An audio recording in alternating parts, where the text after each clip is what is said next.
Bonjour à tous et à toutes, bienvenue sur Free Matin à suivre. Donc, la une des journaux présentée par Kader Achirou. Bonjour. Bonjour Nadège, les journaux ont titré ce jour sur les réformes dans le secteur économique, sur la filière Anarcade, sur la lutte et les préventions contre les catastrophes, mais aussi et surtout sur la construction d'une centrale thermique à Maria Cleta. Pêle-mêle, nous ferons des commentaires sur quelques sujets d'actualité et de société. Billy Laibi va nous présenter le journal sur Free Matin. Bonjour. Bonjour Nadège, bonjour chers amis internautes. Nous parlerons de la sortie de Léon Soungbadji sur le dossier relatif au scandale politico-financier of Mass International. Les sports pour mettre fin à cette émission que nous avons le plaisir de vous présenter. Bienvenue, bonjour. Voici la pub. Papa. Oui, ma fille. Tu sais, je t'ai dit qu'après mon bac, je veux devenir journaliste reporter d'images, non? Papa, tu penses m'inscrire où? Esaü, papa. Waouh! Maman, maintenant que j'ai eu le bac, je veux faire les finances et trésors. Tu comptes m'inscrire où? Esaü, beau-fils. Esaü? Oui, maman! Papa, Oui. tu sais qu'après mon bac, je vais être diplomate, non? Et tu comptes m'inscrire dans quelle université? Mais Esaü, naturellement. Esaü? À Esaü, vous êtes bien formé dans les filières comme administration du travail et de la sécurité sociale, administration générale et territoriale, administration des impôts, gestion des marchés publics, planification et développement local, droit et sciences politiques, sciences économiques et de gestion. Esaü, c'est aussi sa télé numérique Esaü TV et son journal L'Informateur. Esaü, c'est à Bedjromede, 3e rue après le carrefour 16 ampoules allant à Jericho. Numéro de téléphone 98 98 14 00 96 80 55 11 90 93 65 21. Esaü, l'excellence a un nom. Kader Achirou, à nouveau bonjour. À nouveau bonjour Nadège, chers amis internautes, bonjour. Nous démarrons par le quotidien national d'information qui titre en manchette réforme dans le secteur économique, le FMI décerne un satisfecit au Bénin. Toujours avec la nation, lutte et prévention contre les catastrophes. Atiémé sort de l'angoisse des catastrophes naturelles. Toujours avec la nation, développement touristique du Bénin, des actions fortes pour valoriser la destination Bénin. Libération à présent, organisation de fêtes et récompenses aux cotonculteurs. Le gouvernement n'a déboursé aucun copec. Tout a été financé par la Sodeco et ICA. Haro sur la campagne d'intoxication. Nous passons à Le Matin. Supposé financement de la fête des cotonculteurs par l'État, encore un mensonge, s'exclame le journal. Situation économique nationale toujours à la une de Le Matin. Le FMI satisfait des prouesses du gouvernement du président Patrice Talon, le Béninois libéré en manchette. Campagne d'intoxication contre la Sodeco et l'ICA au sujet de la récompense des cotonculteurs. Ce n'est pas l'État qui a financé la fête de récompense des meilleurs. Toujours avec le Béninois libéré. Élection rectorale à Abomey-Calavi. Attention, Sensei veut tripatouiller pour assurer ses arrières. Il joue aux apprentis dictateurs contre une décision de la Cour constitutionnelle. Matin libre, exécution du PVI nouvelle génération au port autonome de Cotonou. Ça grogne à la douane béninoise de sérieuses dénonciations d'un comité de douaniers. Toujours avec Matin libre, supposée convocation et mandat d'arrêt contre Dagbo et son pape. Le démenti formel de l'avocat Maître Alain Orunla. Cocorico Info. L'ambassadrice des États-Unis près le Bénin, Lucie Cameline, à propos des cas éventuels de corruption sur le MCB2. Tous les fonds perdus seront remboursés. La Nouvelle Tribune. Grogne au sein des conseils communaux. Les maires de Bonou, Djougou et Dassa menacés de destitution. Le potentiel politique de relance économique sous la rupture. Le blanc-seing du FMI au gouvernement de Patrice Talon. Toujours avec le potentiel supposé boycott du démarrage de la 3e session ordinaire du conseil municipal de Cotonou. Le maire Isidore Yolonfon dément les allégations mensongères. Jacques Pata, indice mondial du capital humain 2017, la gestion du président Patrice Talon donne des résultats incontestables. Le Bénin grimpe de 8 niveaux en un an seulement. Toujours avec Jacques Pata, lutte contre la criminalité phonique dans le 3e trimestre de 2017. 5 trafiquants arrêtés avec des défenses de 9 éléphants abattus. Le challenge, 8 places de gagné pour le rapport mondial de capital humain. La rigueur managériale de Patrice Talon booste le Bénin à l'international. Toujours avec le challenge, présence du Bénin dans les instances internationales de prise de décision. La diplomatie béninoise véritablement dynamique sous le président Patrice Talon. Les nouvelles du jour pour finir. Examen national de licence session d'août 2017. Les candidats fixés sur le sort le 30 septembre prochain. Les quotidiens sont vendus au prix de 300 francs CFA et sont disponibles dans les kiosques sur l'ensemble du territoire national. Nous allons à présent suivre le journal avec Billy Laibi.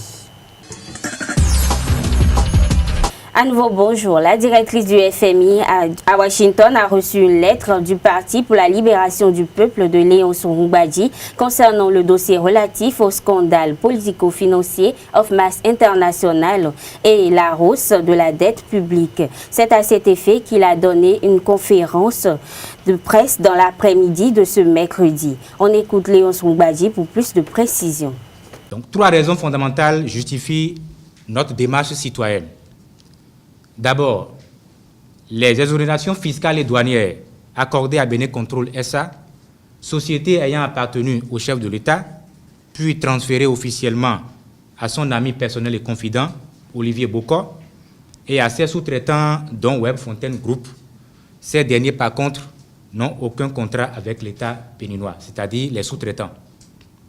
La nature léonine du contrat du programme de vérification des importations de nouvelle génération, PVI nouvelle génération, c'est la deuxième raison. La troisième raison, c'est le rôle que joue l'ami et le confident Olivier Boko, président du conseil d'administration de Bénin Control sur la plateforme portuaire. C'est donc pour toutes ces raisons que le PLP a décidé d'alerter la communauté internationale parce qu'au plan national, personne ne nous écoute. Le FMI est l'un de nos partenaires stratégiques en matière de développement. C'est donc normal qu'il soit saisi dans un contexte de mobilisation internationale pour la lutte contre les biens mal acquis par des gouvernants au détriment de leur population démunie. Le FMI est également engagé dans l'exigence de transparence dans les transactions et la gestion des pays, surtout les plus pauvres comme le nôtre. Il revient de prendre ses responsabilités pour nous aider à sauver les finances publiques. Le retour que nous avons de notre lettre du 11 septembre 2017 adressée au FMI prouve qu'elle n'est pas tombée dans les oreilles de sourds. Nous avons été entendus. Nous sommes convaincus que c'est dans la bonne gestion des affaires publiques que nous pourrons mieux dépenser nos ressources, financer nos efforts de développement, satisfaire les besoins sociaux de nos populations, offrir à notre secteur privé les meilleures conditions d'épanouissement et ouvrir surtout à notre jeunesse de nouvelles perspectives d'éducation, de formation et d'emploi. L'affaire of Mass International est en passe de détenir la palme d'or du plus grand scandale politico-financier sous la rupture. 164,5 milliards de francs CFA. En bon prédateur, le gouvernement a mis en place un système sophistiqué d'escroquerie de l'État béninois. Le but était ni plus ni moins de gonfler les chiffres, surfacturer la commande publique et prétexter du mode BOT pour vider les caisses de l'État. Ce nouveau scandale, qui aura des répliques encore plus fortes, implique des personnalités politiques et l'entreprise of Mass International SA. Cette entreprise, contrairement aux principes qui gouvernent le mode BOT, le gouvernement lui a avancé 20 milliards de francs CFA alors qu'il nous parlait de préfinancement par l'entreprise of Mass elle-même. Si tant est que le gouvernement voulait préfinancer les travaux, pourquoi l'entreprise sud-africaine n'a-t-elle pas bénéficié des mêmes faveurs? Si l'État avait les moyens, pourquoi lui-même ne réalise-t-il pas directement les travaux pour faire des économies au trésor public? Dans d'autres pays comme la Côte d'Ivoire, le Cameroun, le Togo tout près, l'exécution des travaux de ce genre n'a pas coûté autant à l'État. On est donc en droit de se poser des questions sur la complicité entre le gouvernement béninois et of Mass International. Face à ce gros scandale politico-financier, le PLP exige la mise en place sans délai d'une commission d'enquête indépendante pour situer les responsabilités.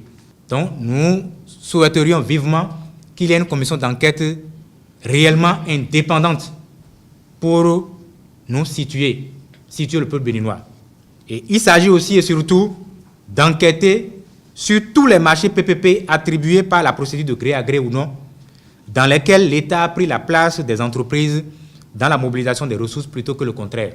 La stabilité macroéconomique est menacée puisque le rythme de la croissance de la dette a augmenté. Le gouvernement s'est engagé auprès du Fonds monétaire international à ne pas dépasser la barre des 50% du taux d'endettement public.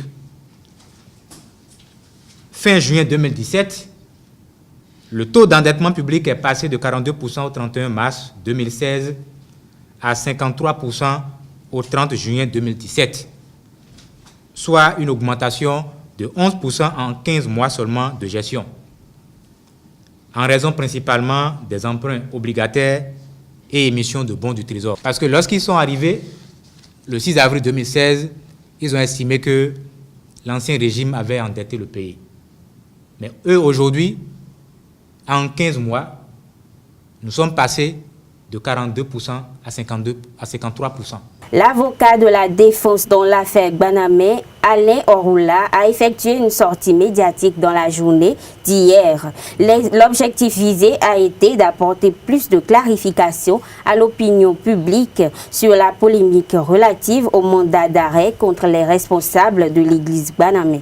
On écoute donc Alain Orula pour plus d'explications. Je puis vous dire tranquillement que c'est un mandat qui a été décerné par les réseaux sociaux qui n'ont aucune qualité, n'est-ce pas, pour aller vers un tel mandat.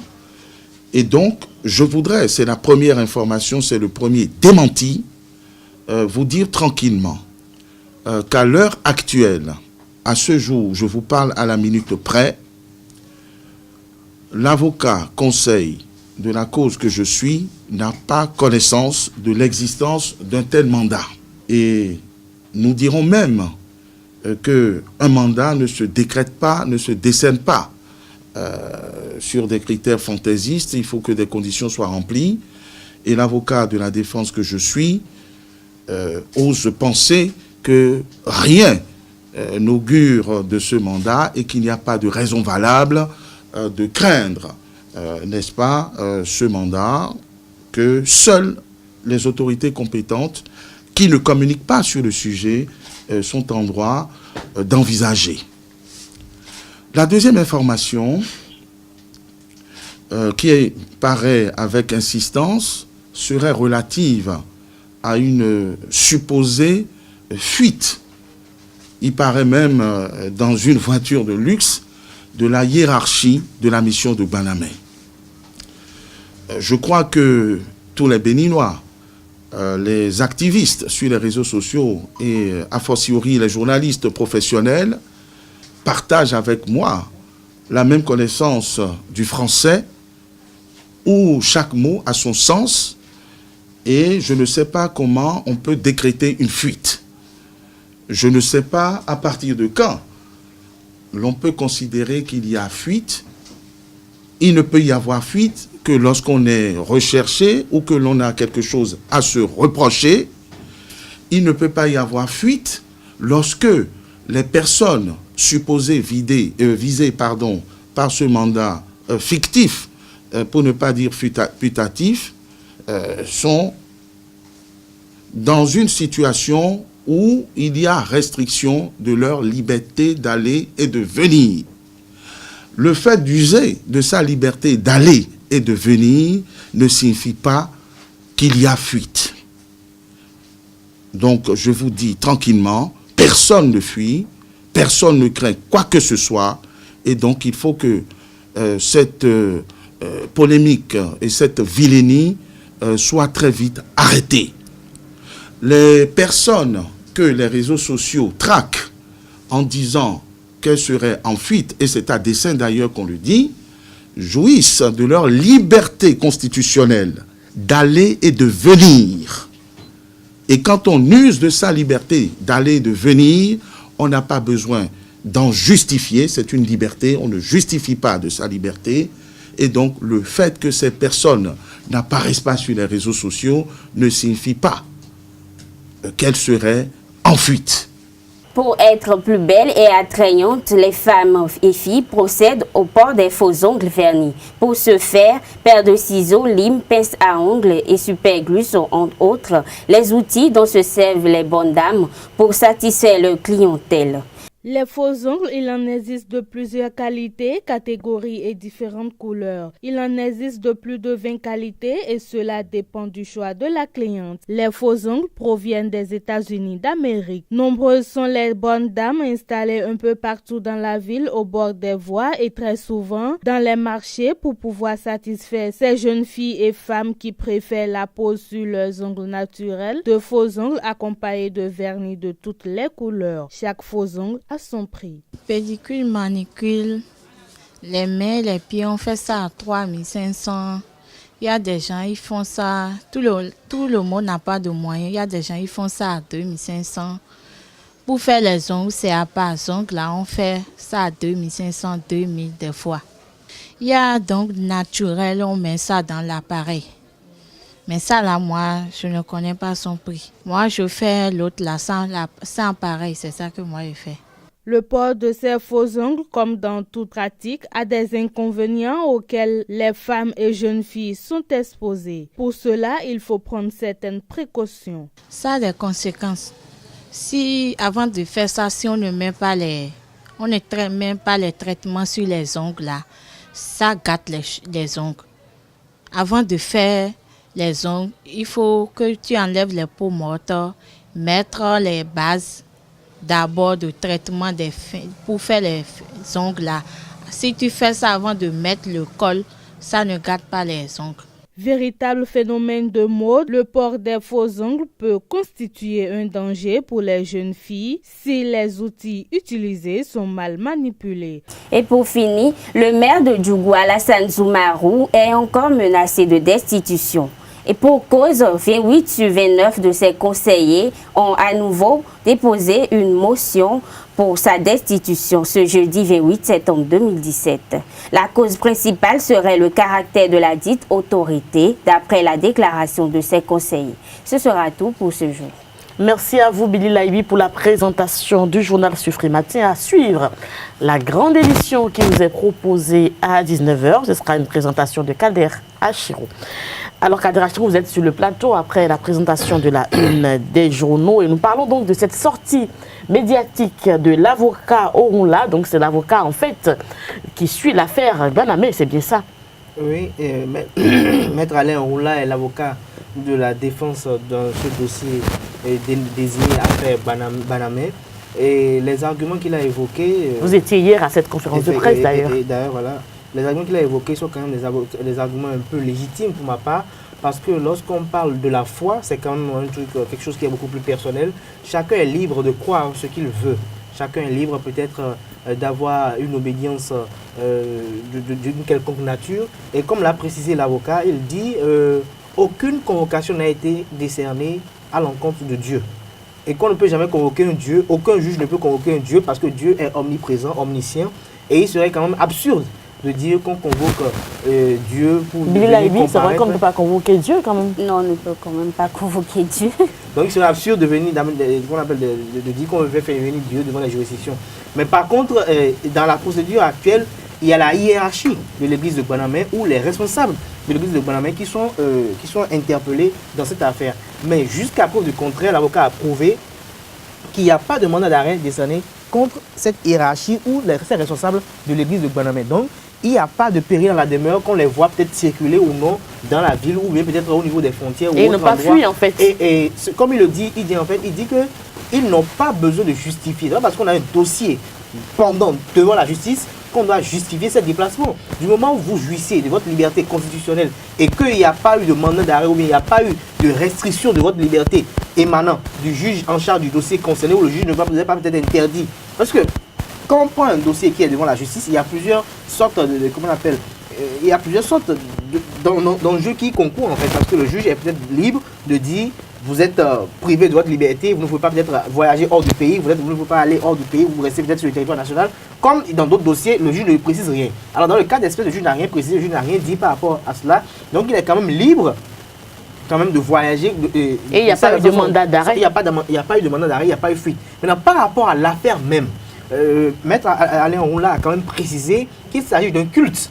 Et d'un culte qui quand même est celui qui est célébré dans les autres confessions religieuses, celui de faire la guerre avec les esprits maléfiques qui sont dans l'ombre et autres. Alors, quand on parle de cette guerre, vous n'êtes pas sans savoir que nous sommes en Afrique et il y a ce qu'on appelle le mystique et le mythique. Alors, dans ce cas de figure... Le mystique et le mythique, allez-y.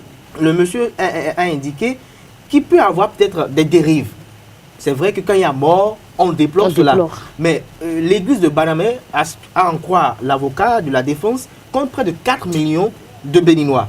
Alors, sur 4 millions de Béninois, il a évoqué qu'il y a eu 4 morts. Qu'il y a eu 4 morts dans cette affaire. Alors, sur 4 millions de Béninois, il y a eu 4 morts. Et ce sont les mêmes bougies, les mêmes encens qui ont été exploités à Djougou, à Parakou, à Perma, à Cotonou, à Porto Novo et à d'autres endroits. Alors, si dans une localité à Porto Novo, il y a eu des morts, on se demande, est-ce que les instructions ont été suivies à la lettre? Est-ce que le culte a été respecté comme cela doit se faire? Est-ce que les choses ont été faites dans les bonnes normes pour que cela n'arrive pas? Parce que même quand on prend la Bible, on prend le Coran, tout croyant doit savoir que la Bible a peut-être des psaumes qu'il ne faut pas lire. Ça peut dégénérer. Il ne faut pas lire autrement. Et quand on prend aussi de l'autre côté le Coran, il y a des versets qu'on ne lit pas ou qu'on n'invoque pas le nom d'Allah avant de lire ces versets en fait, parce que c'est rigoureusement interdit de peut-être invoquer le nom d'Allah, parce que c'est des versets peut-être sataniques. Alors, à la Mecque, quand les gens vont à la Mecque et qu'il y a autant de morts ou bien il y a d'autres choses, on ne peut pas dire que c'est à cause de cela, peut-être que le pèlerinage à la Mecque est un culte de la mort. Non, je pense que, comme le disent souvent ceux qui sont beaucoup de foi, toute personne qui décède dans la mission de la foi, c'est-à-dire dans l'accomplissement de sa foi, qui est en train d'adorer son Dieu ou sa divinité et qui, sur le chemin, meurt, va directement au paradis parce qu'on estime que c'est Dieu qui a voulu, c'est Dieu seul qui a le pouvoir de dire c'est possible, ce n'est pas possible. Donc pour moi, là je viens sur ma conviction personnelle, j'estime et je pense que c'est Dieu qui a voulu qu'il en soit ainsi. Et disons peut-être que seul Dieu sait pourquoi il a fait ainsi. Alors, il est temps aujourd'hui... Mais il a été convaincant hier, l'avocat. Il a été très convaincant. Je pense qu'il est temps aujourd'hui que nous taisons cette polémique. Si les gens trouvent en Banamé, parce que il y a eu beaucoup de musulmans qui sont allés vers cette religion, il y a beaucoup de chrétiens qui sont allés vers cette religion, et même quand on parle même du christianisme même, il y a beaucoup d'autres religions qui emploient aussi les attributs du christianisme. Il y a les protestants, il y a beaucoup de choses. Alors, si les gens de Banamé estiment qu'ils doivent fonder leur religion sur les attributs de l'église catholique et qu'ils doivent le faire ainsi, qu'on les laisse évoluer dans le monde. S'ils disent qu'ils ont un pape, ils ont un évêque, ils ont leur Dieu, et que leur Dieu est cher, alors qu'on dit que Dieu créa l'homme à son image, et comme l'a dit l'avocat, Dieu est libre de rentrer en qui il veut, et qui veut est quand même habilité à croire en lui si réellement... Si tu rentres en moi, vous allez me croire, vous allez me prendre au sérieux. Si vous me servez des arguments convaincants, parce que je pense, comme l'a évoqué l'avocat, qu'il n'y a pas eu quand même de forcing à l'adhésion de l'église de Banamé. Donc il n'y a pas eu de forcing. Donc les gens sont allés délibérément dans cette église, les gens sont allés volontairement. Et ils ont eu des signaux convaincants. Les choses les ont convaincus. Donc je pense qu'il faut quand même départager la chose de ce niveau, de savoir raison garder, parce que quand on parle de la foi, vous savez, qui vous souviennent, cette affaire de Charlie Hebdo, juste une caricature de Mahomet, regardez ce que ça a amené. Juste une caricature de Mahomet, regardez ce que ça a amené. Il y a des gens, ça dit tout ce qui touche à la foi, tout ce qui comprend à la foi. Il faut faire attention parce que la religion c'est l'opium du peuple et c'est également un sanctuaire. Le chef de l'État est très prudent. Le chef de l'État est vraiment prudent. Et je tiens à rappeler aussi, l'avocat a répondu à une question d'un confrère qui lui posait la question de savoir quelles sont les relations du chef de l'État avec les responsables ou la hiérarchie de l'église de Banamé. L'avocat a répondu, tout en n'étant pas un porte-parole du gouvernement, que le chef de l'État a le devoir constitutionnel d'avoir de bons rapports, quelle que soit son obédience religieuse, avec les différents responsables de l'église, de toutes les confessions religieuses, que ce soit animistes, chrétiens, catholiques, protestants, musulmans et autres. Le chef de l'État doit avoir de bons rapports avec eux pour la paix et la stabilité du pays. Donc je pense qu'il n'y a pas de raison de voir son rôle, en fait, de voir le chef de l'État recevoir parfait de Banamé dans son palais présidentiel. Il n'y a pas de péril dans la demeure que le chef de l'État aussi reçoit aussi les clergés de l'église catholique dans son palais présidentiel. Je pense qu'on doit travailler à ce que dans la paix et dans la concorde, nous puissions penser au développement de ce pays plutôt que de passer tout notre temps parce qu'on n'a pas une autre terre à part le Bénin. Tout le temps jeter de l'opprobre sur les gens. On n'a pas un autre pays, il n'y a pas notre cher pays, le Bénin. Et puis Billy Laibi, la tendance est là actuellement. On porte des faux ongles, on porte des vernis, on porte des fossiles. C'est la tendance. De plus en plus, n'importe quelle catégorie sociale, tout le monde se fait belle. Donc, même si c'est des produits artificiels, tout le monde adopte ces produits-là. Parce que les femmes, les filles ont envie de se faire belles, d'être plus attrayantes, pour se faire plaisir aussi. Seulement, ces faux produits, ces fausses choses, les faux ongles par exemple, ils sont capables de détruire la peau, les ongles naturels, parce que c'est des produits très forts comme les superglus qu'on utilise pour les mettre sur les ongles, sur les orteils. Et ça revient chaque 2 semaines ou chaque semaine sur les mêmes doigts. Il y en a qui changent, qui forcent parfois au moins d'une semaine, qui enlèvent et qui changent. Je ne sais pas, ça dépend de leur motivation. Mais parfois, il ne faut pas trop en faire en fait. Ça gâte les ongles naturels. Et surtout, en fait, il faut dire que, comme je le disais, il y a toutes les catégories sociales. Il y a les bonnes dames du marché maintenant qui peuvent le faire aussi parce qu'on a envie de se rendre belle. Mais il y a des ciseaux, des lames qui peuvent être personnelles aussi pour éviter les problèmes de santé. Normalement, chaque personne devrait avoir ces outils-là personnels parce que on remarque même des hommes. Je ne sais pas, on les appelle les babas. On les remarque qui se promènent avec des sacs, avec des ciseaux de vieux ciseaux, de vieilles lames dans leur sac et qu'ils utilisent pour couper les ongles aux hommes. Il y a des hommes aussi qui se vernissent les ongles, mais pas avec des vernis colorés, des neutres, des vernis neutres. Ils veulent embellir leurs ongles, mais il faut qu'ils aient déjà leurs outils eux-mêmes. Femmes comme hommes doivent avoir ses propres outils personnels. Ses propres kits en fait. Afin d'éviter des maladies, des infections et tout autre danger. Merci à vous, Béli Laibi. Vous aimez les femmes qui sont quand même épanouies, qui sont quand même... Vous les aimez pas? J'aime pas du tout ces femmes. Vous n'aimez pas les femmes de toute façon? Non, j'aime les femmes, mais j'aime pas les femmes qui versent tout le temps dans l'artificiel. Vous savez, c'est extravagant ces trucs-là. C'est comme des essuie-glaces qui sont devant les yeux. Vous pouvez enlever les essuie-glaces et voir vous pouvez enlever les essuie-glaces. Avec des ongles qu'on complète tout le temps à longueur de journée. C'est pas le débat, c'était juste des commentaires. J'aimerais aussi ajouter que les fossiles, par exemple, peuvent facilement nous arracher les cils naturels. Parce que c'est des cols qu'on utilise. Même quand il faut en faire avec... il faut avoir des limites au fait. Parce que ces fossiles font que parfois quand tu n'en as pas et que tu as l'habitude d'en mettre, quand on te regarde, on ne dirait pas que c'est un être humain en tout cas. C'est très joli. Et c'est très joli. Parfois ça crée des problèmes de vue et c'est pas trop bien. Il y a les mascaras qui sont une astuce facile. Le mascara peut faciliter la tâche. Les cils. Mais il faut dire que c'est une tendance actuellement et ça rend les femmes de plus en plus jolies. Et dans tous les pays d'Afrique et du monde, je pense que vous me laissez terminer. Dans tous les pays d'Afrique et du monde, les jeunes femmes, les jeunes dames peuvent porter des faux ongles ou encore des fossiles. Juste qu'il faut faire attention et savoir quel produit utiliser, quelle paire de lames utiliser et quelle paire de ciseaux utiliser. Parce qu'effectivement, ça participe de la beauté et de l'épanouissement de la femme. Allez-y, Kadira. Moi, je voulais peut-être rajouter, je pense que cette affaire de fossiles, c'est tel que nous le faisons ici au Bénin ou en Afrique qui est le problème en fait. Parce que le super glue, vous savez, le super glue avec lequel la colle avec laquelle on colle ces trucs artificiels là, c'est-à-dire au niveau des doigts et autres, c'est ça en fait qui agit sur la peau comment on appelle alors qu'il y a des colles adaptées. Alors qu'en Europe, ça se fait aussi en Europe parce que c'est de là-bas, ça vient toujours.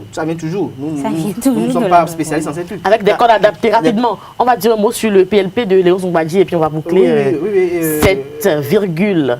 Le PLP de Léon Zoumbadji qui a effectué une conférence de presse hier sur la lettre qu'ils ont envoyée au FMI, le dossier Ofmas, la dette publique, et également c'est pour une première fois que je vois un opposant encourager le gouvernement. C'est pour une première fois que je vois le gouvernement, un opposant, dire qu'il ne veut pas participer à la gestion du pouvoir avec talent. Parce qu'il a été formé, il a été clair, parce que c'est une conférence un peu plus ouverte. Il y avait eu beaucoup de choses qui ont été dites. Et il a affirmé que même si le chef de l'État, lors de sa prochaine recomposition, de son prochain remaniement ministériel, qu'il l'invitait à venir participer à la gestion des affaires étatiques, qu'il ne donnerait pas son accord.